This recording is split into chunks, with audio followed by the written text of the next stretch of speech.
അസ്സലാമു അലൈക്കും. എൻ്റെ ഒരു പ്രിയപ്പെട്ട സുഹൃത്തിനെ കണ്ടതിൽ എനിക്ക് ഭയങ്കര ഇഷ്ടപ്പെട്ടു. പക്ഷെ എന്ന് പറഞ്ഞാൽ ഇപ്പോൾ ഈ 10 വർഷമാണ് ഇവിടെ ഈ കേരളം ഭരിച്ചത് പിണറായിയാണ്. ഈ 5 വർഷമായി, 10 വർഷങ്ങളായി.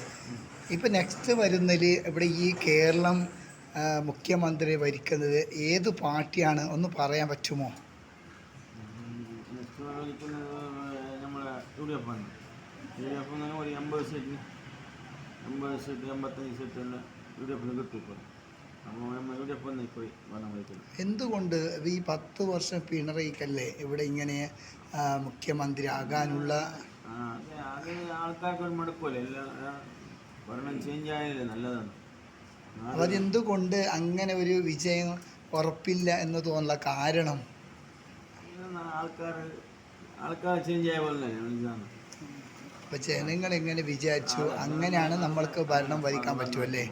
അപ്പോൾ ജനങ്ങളെ വോട്ടിലാണ് നമ്മൾ ഒരു മുഖ്യമന്ത്രി ആണെങ്കിലും പ്രധാനമന്ത്രി ആണെങ്കിലും ആരാണെങ്കിലും നമ്മൾ ജനങ്ങൾ.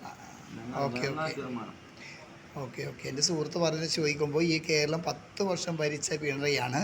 ഈ നെക്സ്റ്റ് വരുന്നത് UDF ആണ് എന്നാണ് പറയുന്നത്. എന്ന് പറഞ്ഞാൽ കോൺഗ്രസ് ഭരിക്കും എന്നാണ് പറയുന്നത്. അപ്പോൾ നമുക്കിനി കാണാം ഇൻഷാ അല്ലാഹ്. അസ്സലാമു അലൈക്കും.